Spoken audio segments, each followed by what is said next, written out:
I decided that I am giving No Spend January a shot, and I'm calling it a little bit more like No Unnecessary Spend January because I do have some things that I have to pay for and it's just non-negotiable, but I'm going to share my rules to kind of keep me accountable and see how this month goes. So these are the kind of like rules and guidelines that I'm giving myself for the month, starting off strong with mortgage, utilities, bills, car payments. They are not counting. They are non-negotiables for me. A lot of them are on auto pay. I have to pay them. We got to have a house. We got to be able to get to work. Those are just going to stay the way that they are.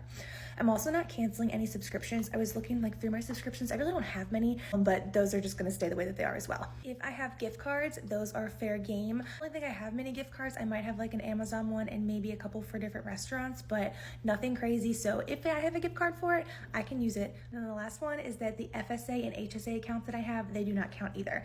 My son does go to daycare. I do have a dependent FSA account for him. I have to pay his daycare bill, but money from my paycheck every pay period is just automatically put into that, so that I can still use. And then same with my HSA account, money is automatically put into there each month as well, or each paycheck. And the whole goal of this No Spend January is honestly to be able to pay off medical bills. We will be making payments on those this month as well, but they're going to strictly come out of the HSA account for now. Those are kind of my little rules and stuff, but then I am also setting myself some budgets for just necessary things that we're going to have to purchase, but I want to make sure that we're not going overboard with them. So number one is groceries. Obviously we got to eat. I'm giving us $400 for the month. We shop at Aldi mostly and sometimes Walmart, and honestly our grocery bills are pretty minimal. We're pretty good about staying to $100 or even a little bit less each week. So I'm giving us $400 for the month. We're not going over that, but hopefully we can even stay under that. I'm giving myself $160 for the whole month for gas. I typically fill up my car once a week and went on vacation this week. And then I also have not been going to my office. So hopefully that saves some gas money and we can stay under that as well. I do have a toddler. Landon does not need much. There's not a whole lot that I can really think of that he is going to need this month. We don't need to pay for diapers or he's not on formula, none of that. So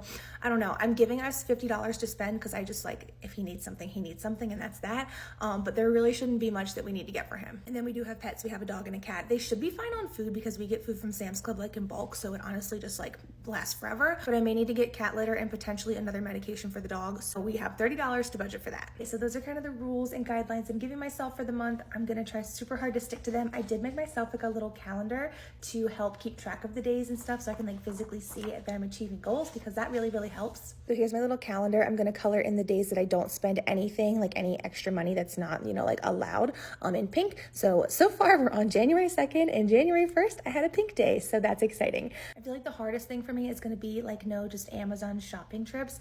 I'm a very easily influenced person. I've gotten a lot better with it, I will say. I do often find myself scrolling through Amazon and purchasing things that probably aren't the most necessary in the world. So that's going to be the hardest one for me. I'm also a big Target shopper and I'm just a little bit of a shopper. So that's going to be the trickiest part, but we are cutting out those unnecessary purchases and it's going to be a good month. So I will keep you guys updated on how it goes.